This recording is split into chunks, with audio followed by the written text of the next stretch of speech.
ہے جس نے اس سے پیار کیا اس نے مجھ سے پیار کیا۔ اب وہ مولا علی شیر خدا رضی اللہ تعالیٰ عنہ کی محبت کے بارے میں بتائے نہ کہ کبھی اس کے دل میں تڑپ پیدا ہوئی ہو، خواہش پیدا ہوئی ہو۔ آج میں حضرت علی کی شان میں کچھ شعر سنوں، آج میں حضرت علی کی سیرت کی کوئی بات سنوں، آج میں چلو اور کچھ نہیں تو 10 منٹ علی علی کر لوں۔ ذکر علی عبادہ، نبی پاک صلی اللہ علیہ وسلم نے فرمایا یہ میرا ابو بکر ہے، یہ میرا ابو بکر ہے۔ میرے سینے میں جو اللہ تبارک و تعالیٰ نے نعمت خاص رکھی تھی میں نے نکال کے ابو بکر کے سینے میں رکھ دی۔ اب تو بتانا تو نے ان کا ذکر کب کیا ہے، تو نے ان کا تذکرہ کب فرمایا ہے؟ محبت کا اپنے دل میں پیدا، اچھا محبت پیدا کی بھی جاتی ہے۔ نبی پاک صلی اللہ علیہ وسلم نے ہمیں کہا کہ محبتیں پیدا کرو، اگر تمہارے پاس نہیں ہے تو ایسے کام کرو جس سے محبت۔ علامہ اقبال سے کسی نے کہا تھا کہ نوجوانوں کے دلوں میں حضور علیہ السلام کی محبت پیدا کرنی ہے تو کیا کریں، تو اقبال نے کہا 3 کام کرو۔ ایک تو نوجوانوں کو نبی پاک کی سیرت زیادہ سے زیادہ سناؤ، انہیں سناؤ حضور علیہ السلام کا اخلاق، کردار، طرز زندگی، انداز گفتگو، یہ حضور کو آئیڈیل بنائیں گے، یہ نبی پاک کو۔ پر ہماری بدقسمتی ہے کہ ہمارے دور میں لوگوں نے سنانا شروع کیا ہے کہ حضور کو علم غیب کوئی نہیں تھا، مکھی کا پر نہیں بنا سکتے تھے، ایک عام بشر تھے، معاذ اللہ کچھ نے یہاں تک کہا ہے کہ ڈاکیا تھا، پیغام دے کے چلا گیا۔ اب آپ ڈاک کی بات کریں، ڈاکیے پر باس نہ کریں معاذ اللہ تعالی۔ ہمارے زمانے میں وہ انداز بتایا گیا کہ جس سے لوگ بڑی جلدی جری ہو گئے۔ پہلا کام یہ کرو، یعنی محبت پیدا کرنے کے لیے کہ حضور کی سیرت بتاؤ، سوانے بتاؤ۔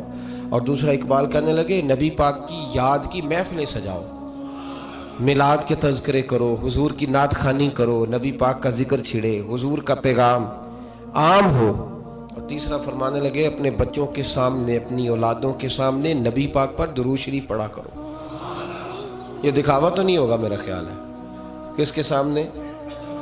اپنے بچوں کے سامنے حضور علیہ السلام پر درود شریف۔ یہ کام تو اپنے دلوں میں صالحین کی محبت پیدا کریں، نیک لوگوں کا ذکر سنا کریں، اولیاء اللہ کے تذکرے نکال کے پڑھا کریں، ان کے اقوال، ارشادات، ان کی باتیں، ان کی گفتگو۔ پرانے لوگ سفر کرتے تھے ولیوں کو ملنے کے لیے، زمانہ طے کرتے تھے۔ ہم کبھی مد و جزر دیکھتے ہیں نا دنیا کے، ہم حیران ہو جاتے ہیں کہ اجمیر کہاں، پاک پتن کہاں، دلی کہاں، کہاں لوگوں نے کس طرح رشتے نبھائے، کیا انداز تھا۔ حضرت عثمان ہارونی پیر ہے خواجہ معین الدین اجمیری کے، بلخ کے رہنے والے، کہاں کے رہنے والے، خواجہ اجمیری کہاں کے رہنے والے۔ اور پھر اجمیر، ابھی بھی دلی سے ٹرین چلے تو وہ 1.5-2 دن لگا دیتی ہے جانے میں، دلی سے اجمیر شریف۔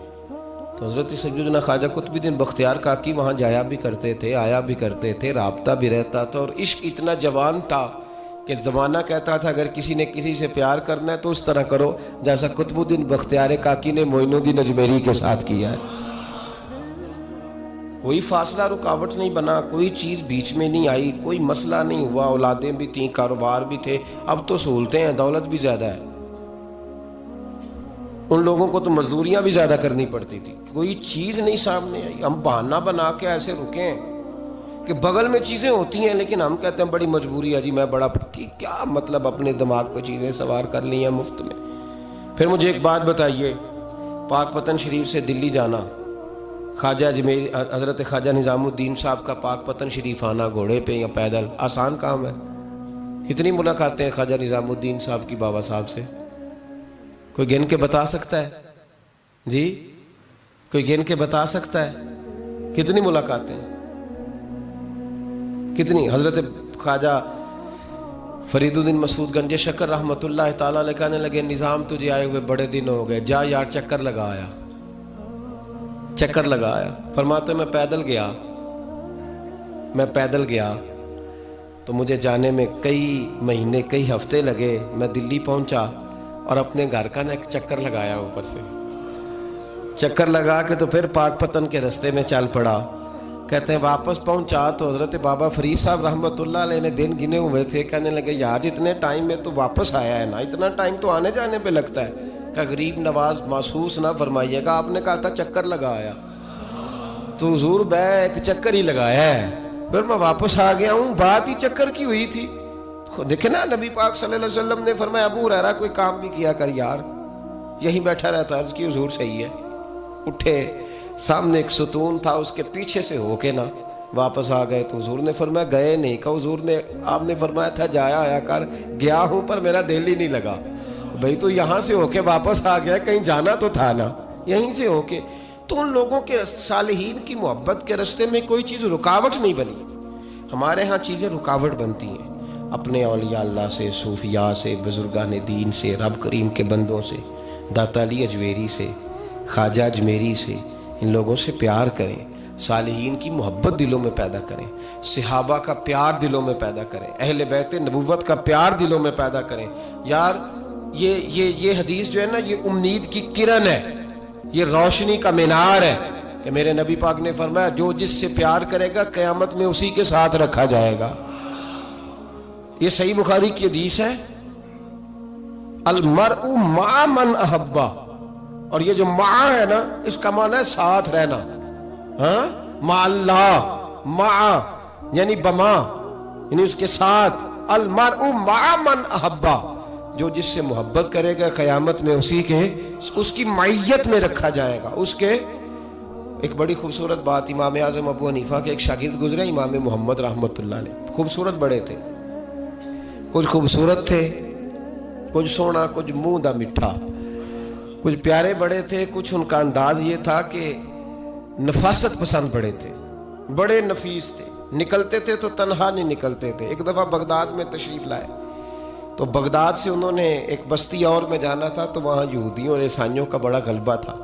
تو امام محمد رحمۃ اللہ علیہ فرمانے لگے یہودیوں عیسائیوں کے بیچ سے گزرنا ہے تو کوئی یہی نہ سمجھے کہ ان کے تو پلے کچھ نہیں۔ کہنے لگے سونے گھوڑے لاؤ عربی نسل کے۔